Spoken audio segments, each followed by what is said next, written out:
मुझे नहीं है महारानी अंजना, और तुमने छल किया है मेरे साथ।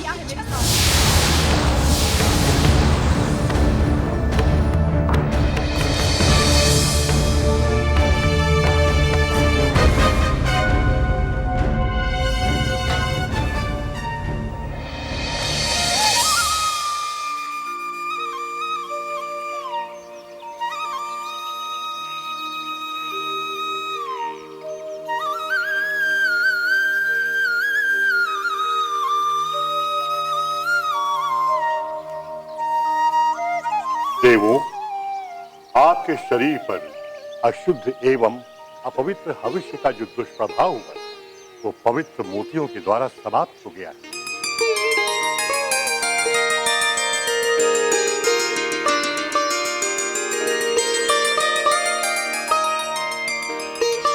अब आप सब पूर्ण रूपेण स्वस्थ हैं।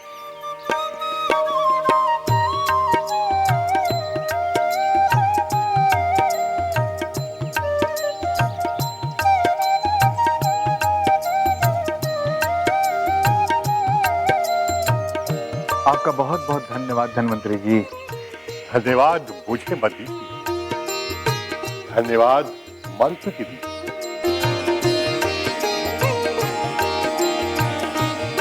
यदि ये मानसरोवर से पवित्र मोतियों को न लाते तो मेरे लिए आपका उपचार संभव नहीं।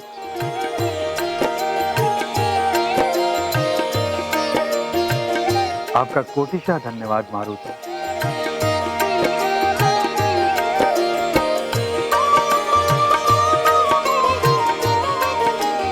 जो आपने हम सब देवों के जीवन की रक्षा की। अभी समस्त देव स्वस्थ नहीं हुए इंद्रदेव।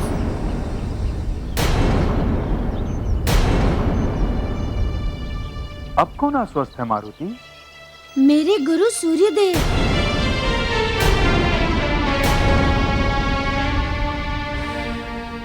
अभी मुझे उनको स्वस्थ करना है और उसके लिए मुझे सूर्यलोक जाना होगा। मारुति, सूर्यलोक जाने में तो आपको समय लगेगा। किसी विधि हमें ये पवित्र भस्म शीघ्र उन तक पहुंचाना होगा। किंतु कैसे? बिना सूर्यलोक गए हम ये भस्म उन तक पहुंचाएंगे कैसे धन्वंतरी जी?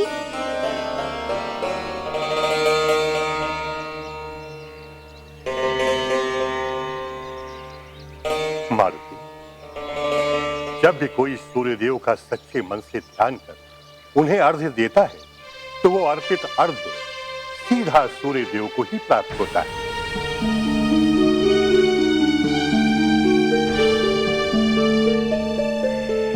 मैं समझ गया देव। इस भस्म को गंगा जल में मिलाकर मैं उसी गंगा जल का अर्घ अर्पित करूंगा उन्हें।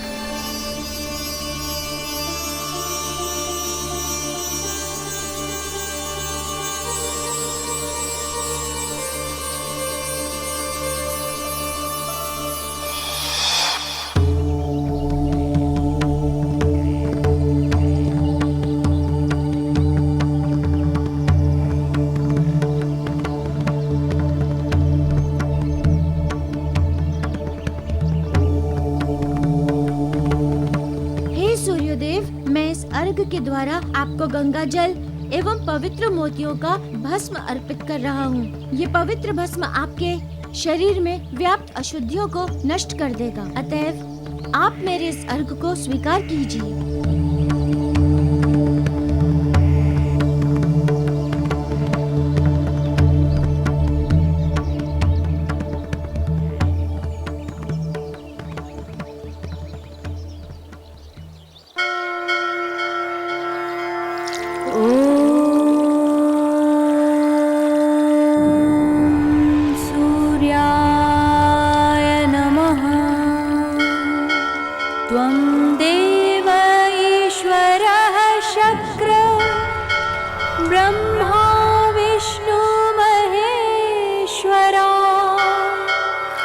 परं धर्मं परं ज्ञानं त्वां सूर्यं प्रणमाम्यहम्।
सूर्य देव उदित हो गए हैं।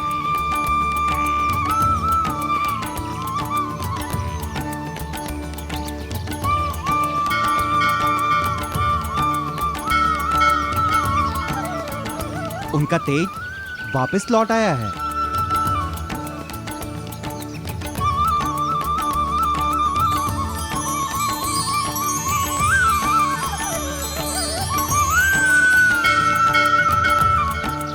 इसका अर्थ ये है कि उनका रोग भी दूर हो गया है। नारायण नारायण।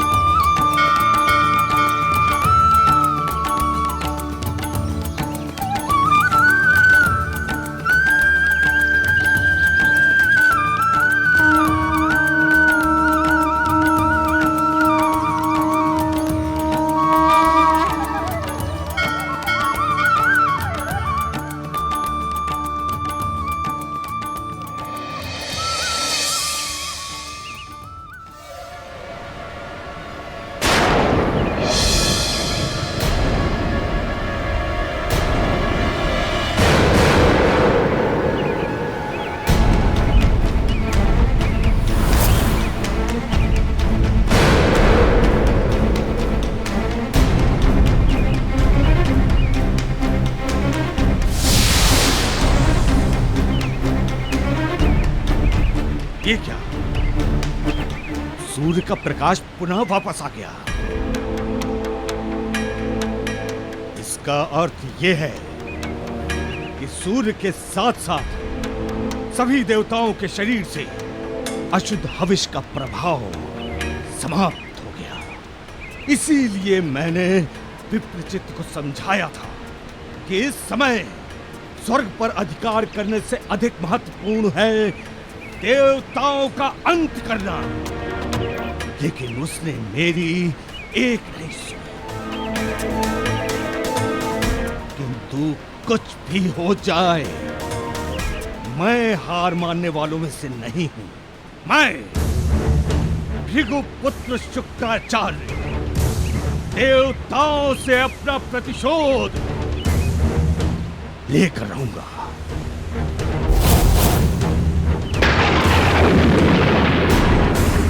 लेकर रहूंगा।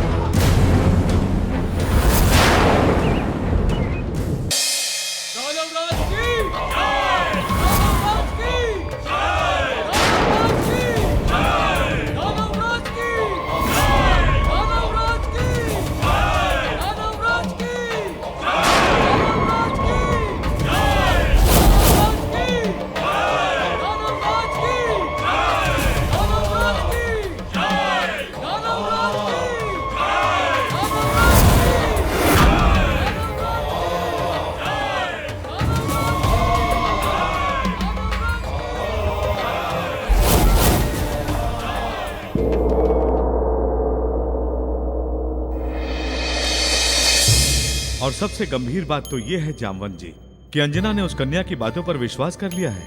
वो ये मान बैठी है कि विवाह से पूर्व सच में केसरी के जीवन में वो कन्या थी।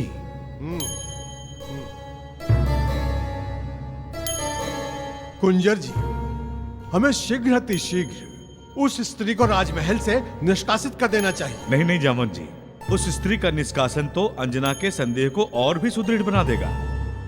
हमारी अंजना एक पतिव्रता स्त्री है। हमें पूर्ण विश्वास है कि वो जो भी निर्णय लेगी उचित ही लेगी।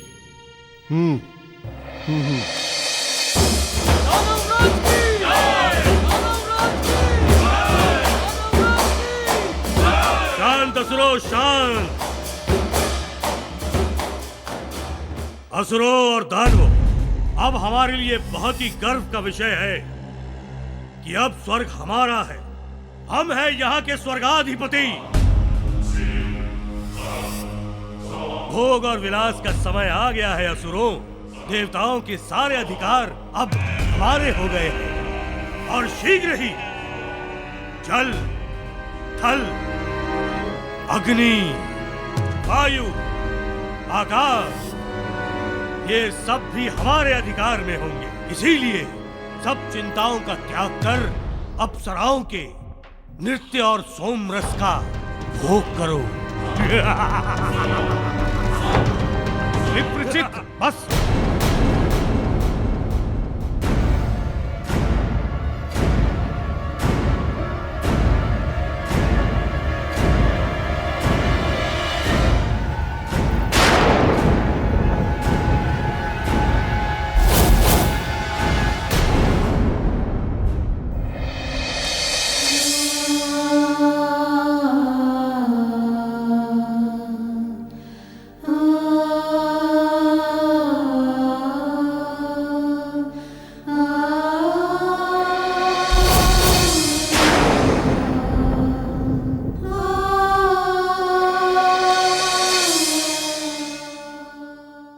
देवी अंजना।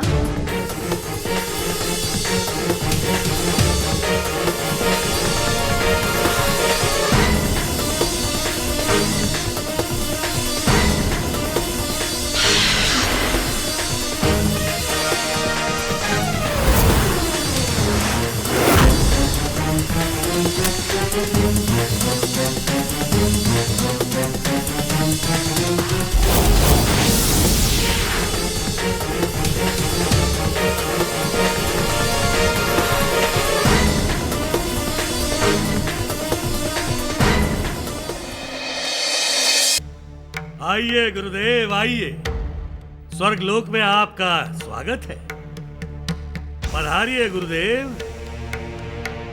अब ये स्वर्ग हमारा है, हमारा गुरुदेव हमारा। हमने देवताओं को सदा सदा के लिए यहां से निष्कासित कर दिया है। विप्रचित्त, ये तुम नहीं, तुम्हारा अभिमान बोल रहा है। इसे वश में करो वत्स, वश में करो, क्योंकि तुमसे पहले भी बहुसंख्य असुर इस स्वर्ग के सिंहासन पर आसीन हो चुके हैं और हर बार कभी देवताओं के छल के कारण, कभी स्वयं के भोग विलास में लिप्त रहने के कारण अपने अंत को प्राप्त हो चुके हैं। गुरुदेव, मुझे अच्छी तरह बोध है कि स्वर्ग पर अधिकार करना ही मेरा उद्देश्य नहीं था। आप ही की भांति मेरा भी लक्ष्य था देवताओं से प्रतिशोध लेना।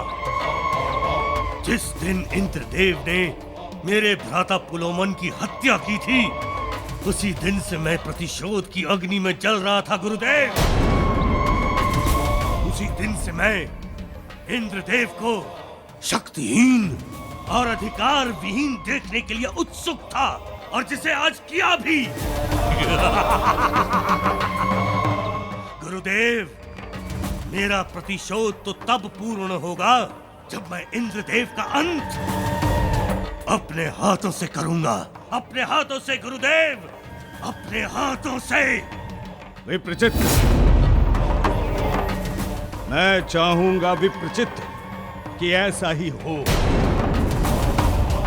क्योंकि तुम्हारे साथ साथ इंद्र के अंत का अर्थ होगा मेरे प्रतिशोध की भी पूर्णता।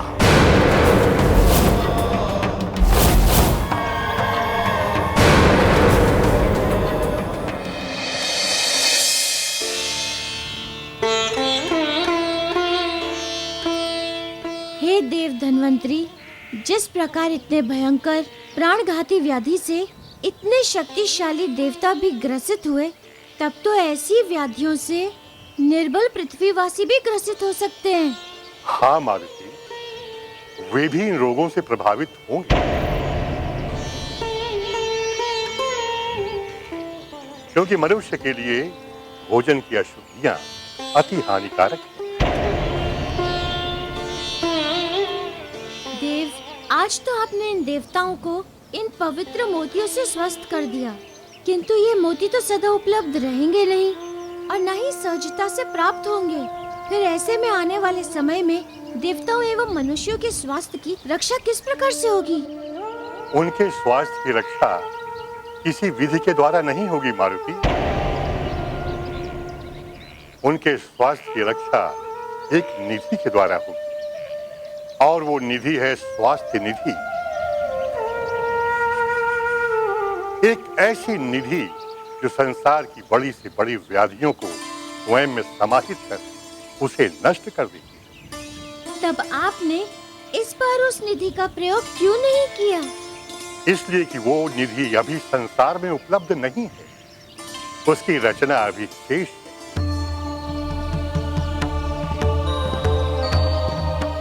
जब एक बार वो विधि निर्मित हो जाए, तब उसके उपरांत देवता और मनुष्य दोनों पर इस प्रकार का संकट कदापि नहीं आएगा। तो स्वास्थ्य निधि की रचना किस प्रकार हो सकती है देव? मारुति, सृष्टि के रचयिता है ब्रह्मदेव। किसी भी वस्तु के उद्भव और उसकी रचना का ज्ञान केवल उन्हीं को है। अतएव ये वही बता सकते हैं।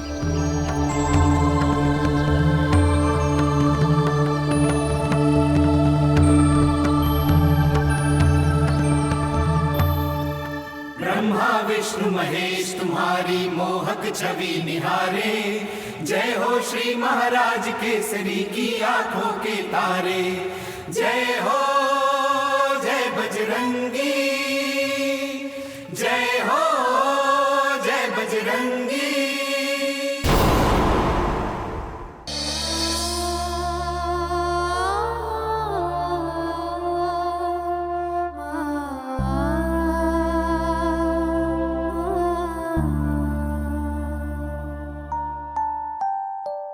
देवी अंजना,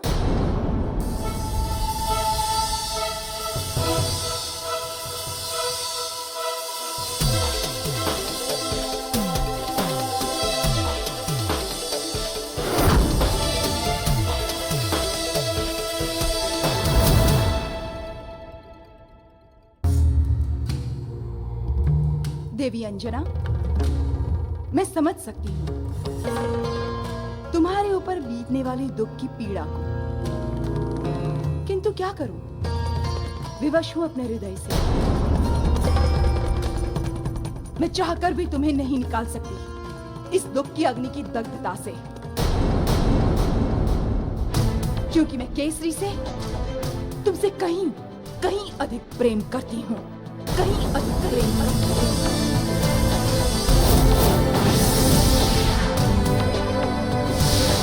कन्या, मैंने अभी तक तुम्हारी बातों को पूर्णतः सत्य नहीं माना है, क्योंकि मैं तुमसे अधिक अपने पति महाराज केसरी पर विश्वास करती हूँ।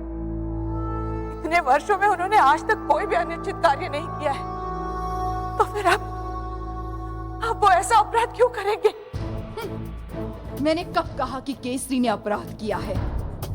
अपराध तो तुमने किया है। मेरे प्रेम के जीवन में आकर तुमने मुझसे मेरा केसरी छीना है। हाँ अंजना, तुमने छीना है मुझसे मेरा जीवन, मेरा प्रेम, सब कुछ छीना है। बस तो कन्या, बस चुप हो जा। अब एक और शपथ कहना, मौत, एकदम मौत। नहीं अंजना, नहीं। अब मौन का तो प्रश्न ही नहीं है। 20 वर्षों से मैं मौन ही थी, एक पत्थर की तरह, किंतु ना अब मैं मौन रहूंगी और ना ही सहूंगी। मैं मेरा केसरी तुमसे वापस लेकर ही रहूंगी।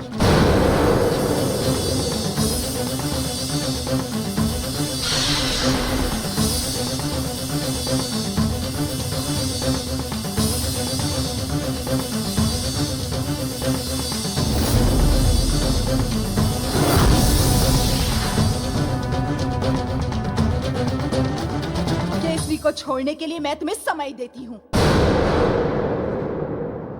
और तब तक मैं प्रतीक्षा और प्रार्थना दोनों करूंगी, ताकि सत्य मुखर होकर सामने आए और तुम उसे स्वीकार कर सको।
मुझे इस धर्म संकट से निकाल दीजिए।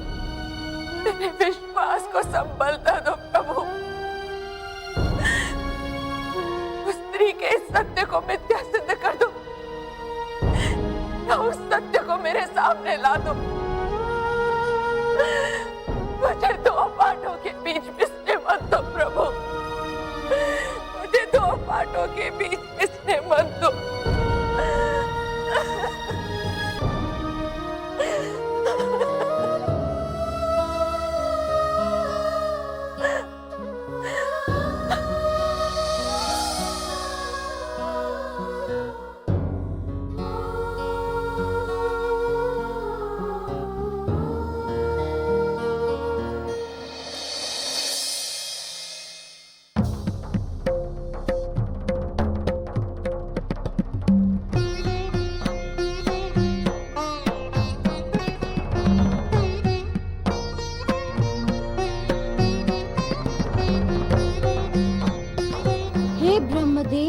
आज हम आपके सम्मुख एक विशेष प्रयोजन हेतु से उपस्थित हुए हैं। कहिए रुद्रावतार, हम आपकी क्या सहायता कर सकते हैं? हमें स्वास्थ्य निधि के निर्माण की विधि बताएं ब्रह्मदेव, क्योंकि इस संसार में अनेकों रोग हैं, जिनसे मनुष्य और देवता दोनों को ही अनेकों रोग सहने पड़ते हैं।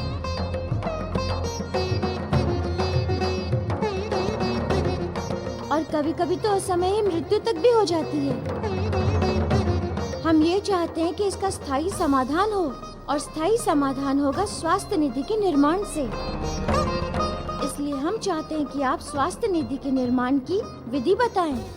आप सत्य कह रहे हैं रुद्रावतार, स्वास्थ्य निधि ही समस्त रोगों का स्थायी उपचार है।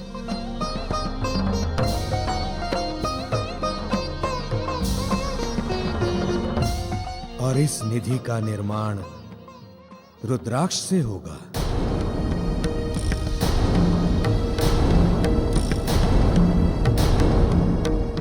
रुद्राक्ष से? हाँ रुद्रावतार, रुद्राक्ष में समस्त रोगों को नष्ट करने की शक्ति है। ये 16 प्रकार के होते हैं। अर्थात एक मुखी से लेकर 16 मुखी तक का रुद्राक्ष। एक से लेकर 16 रुद्राक्षों को एकत्रित करके विधि विधान से यज्ञ किया जाए तो उस यज्ञ की पवित्र अग्नि से स्वास्थ्य निधि का जन्म होता है।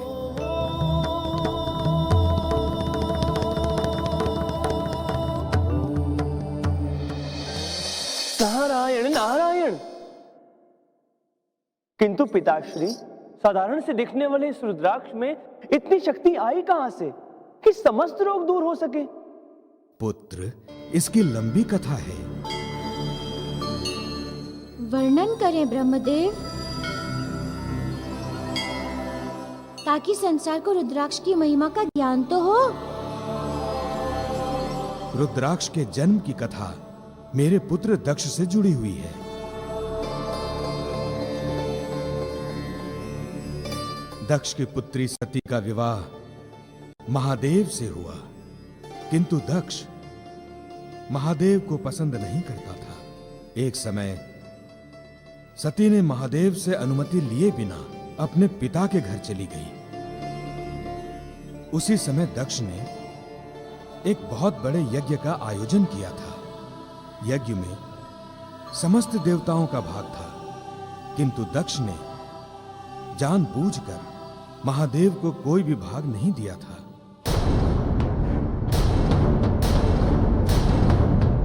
इस अपमान से दुखी होकर सती ने यज्ञ की अग्नि में ही आत्मदाह कर ली।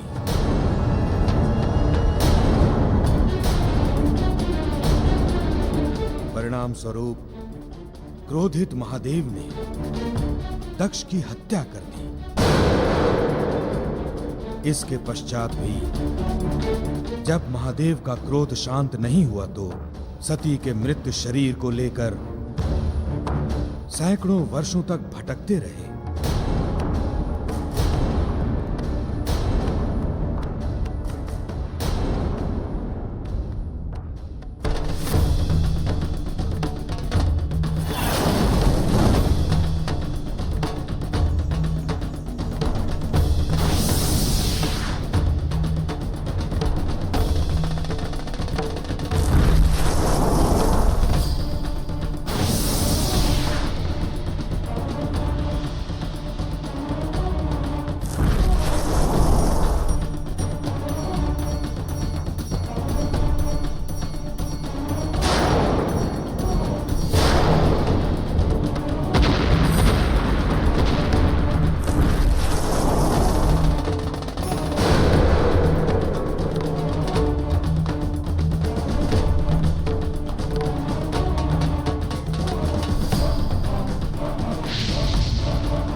इस प्रकार करोड़ों वर्षों तक शिव के व्यथित रहने से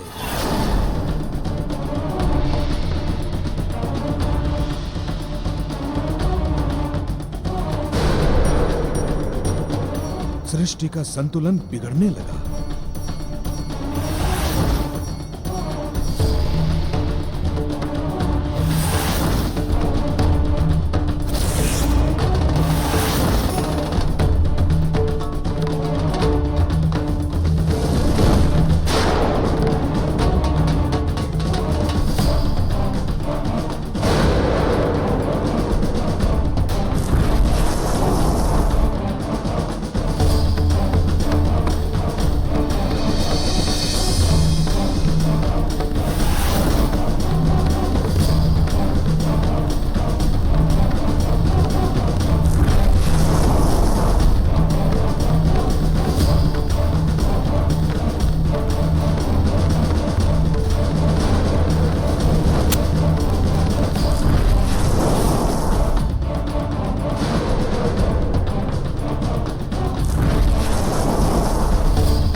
तब देवताओं ने विष्णु से प्रार्थना किया कि वे महादेव के विषाद का अंत करें, अन्यथा इस सृष्टि का विनाश सुनिश्चित है।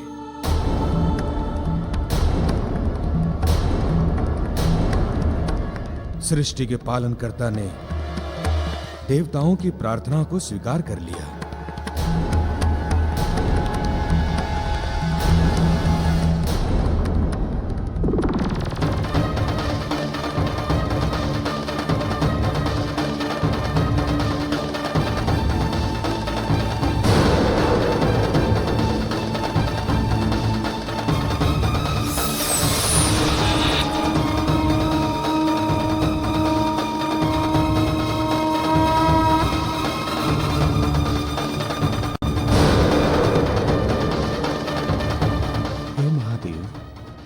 मुझे क्षमा कीजिए। मुझे संसार के कल्याण हेतु आपसे आपकी शक्ति सती के मृत देह को पृथक करना ही होगा।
उसके बाद ब्रह्मदेव फिर क्या हुआ?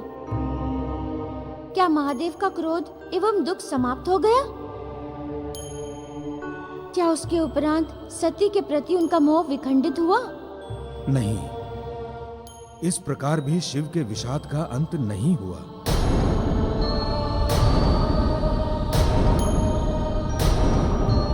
इस संसार में सती का खंडित शरीर जहां जहां गिरा, उन जगहों पर शक्ति पीठ की स्थापना हुई।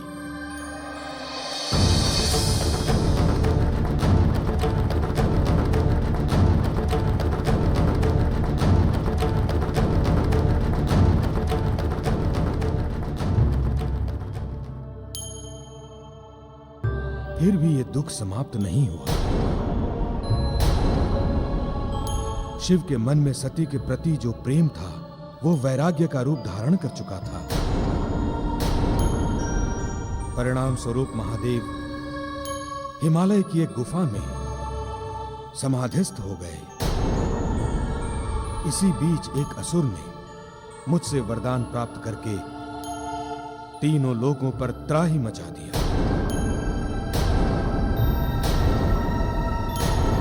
तीनों लोगों पर त्राहि मचा दिया।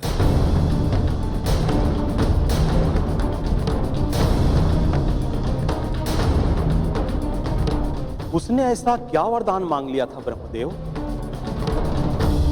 उसने मुझसे वरदान मांगा कि जब भी उसकी मृत्यु हो तो केवल शिव के पुत्र के द्वारा ही हो।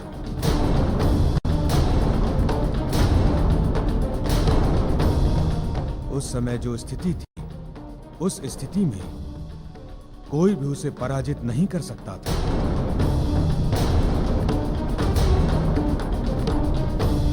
फिर क्या हुआ ब्रह्मदेव? उस असुर के आतंक से पीड़ित होकर समस्त देवता पुनः विष्णु के पास गए और उनसे कहा कि महादेव की समाधि को भंग करें।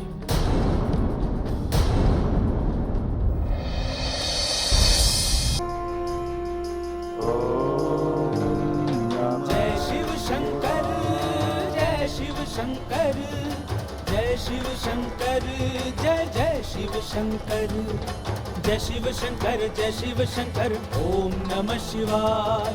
जय शिव शंकर, जय शिव शंकर, ओम नमः शिवाय।